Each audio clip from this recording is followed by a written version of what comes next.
आदरणीय अध्यक्ष जी, वंदे मातरम ने उस विचार को पुनर्जीवित किया था जो हजारों वर्ष से भारत की रग रग में रचा बसा था। उसी भाव को, उसी संस्कारों को, उसी संस्कृति को, उसी परंपरा को उन्होंने बहुत ही उत्तम शब्दों में, उत्तम भाव के साथ वंदे मातरम के रूप में हम सबको बहुत बड़ी सौगात दी थी। वंदे मातरम ये सिर्फ केवल राजनीतिक आजादी की लड़ाई का मंत्र नहीं था।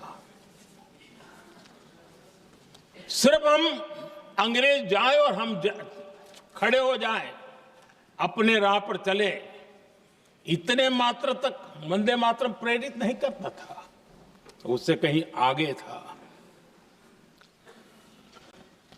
आजादी की लड़ाई इस मातृभूमि को मुक्त कराने का भी जंग था। अपनी मां भारती को उन बेड़ियों से मुक्ति दिलाने का एक पवित्र जंग था। और वंदे मातरम की पृष्ठभूमि हम देखें, उसके संस्कार सरिता देखें, तो हमारे यहां वेद काल से एक बात बार बार हमारे सामने आई है। जब वंदे मातरम कहते हैं तो वही वेद काल की बात हमें याद आती है। वेद काल से कहा गया है, माता भूमि ही पुत्रो अहम पृथिव्याः, अर्थात ये भूमि मेरी माता है और मैं पृथ्वी का पुत्र हूं। आदरणीय अध्यक्ष जी, यही वो विचार है जिसको प्रभु श्री राम ने भी लंका के वैभव को छोड़ते हुए कहा था,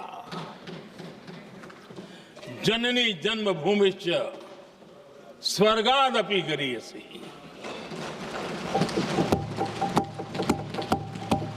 वंदे मातरम यही महान सांस्कृतिक परंपरा का एक आधुनिक अवतार है।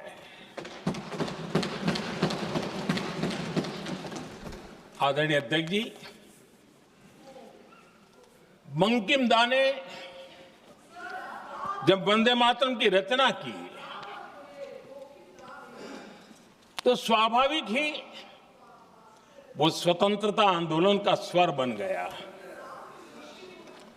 पूरब से पश्चिम, उत्तर से दक्षिण, वंदे मातरम हर भारतीय का संकल्प बन गया। इसलिए वंदे मातरम की स्तुति में लिखा गया था,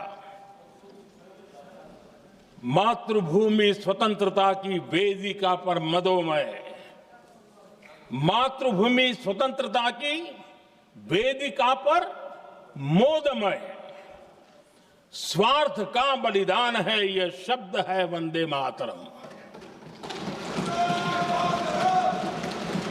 है सजीवन मंत्र भी यह विश्व विजयी मंत्र भी, शक्ति का आह्वान है यह शब्द वंदे मातरम। उष्ण शोणित से लिखो, वक्षस्थली को चीर कर, वीर का अभिमान है यह शब्द वंदे मातरम।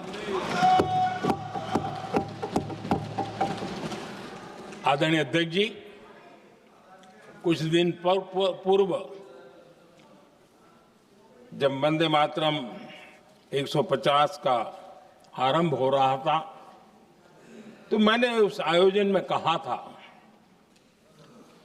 वंदे मातरम हजारों वर्ष की सांस्कृतिक ऊर्जा भी थी, उसमें आजादी का जज्बा भी था और आजाद भारत का विजन भी था। अंग्रेजों के उस दौर में एक फैशन हो गई थी भारत को कमजोर, निकम्मा, आलसी, कर्महीन, इस प्रकार भारत को जितना नीचा दिखा सके ऐसी एक फैशन बन गई थी। और उसमें हमारे यहां भी जिन्होंने तैयार किए थे वो लोग भी वही भाषा बोलते थे। तब बंकिम दा ने उस हीन भावना को भी झकझोरने के लिए और सामर्थ्य का परिचय कराने के लिए वंदे मातरम के भारत के सामर्थ्यशाली स्वरूप को प्रकट करते हुए आपने लिखा था, तम ही दुर्गा दश प्रहरण धारिणी, कमला कमल दल विहारिणी, वाणी विद्या दायिनी, नमामि त्वाम नमामि कमलाम, अमलाम अतुलाम, सुजलाम सुफलाम, मातरम वंदे मातरम। अर्थात भारत माता ज्ञान और समृद्धि की देवी भी है और दुश्मनों के सामने अस्त्र शस्त्र धारण करने वाली चंडी भी है। अध्यक्ष जी,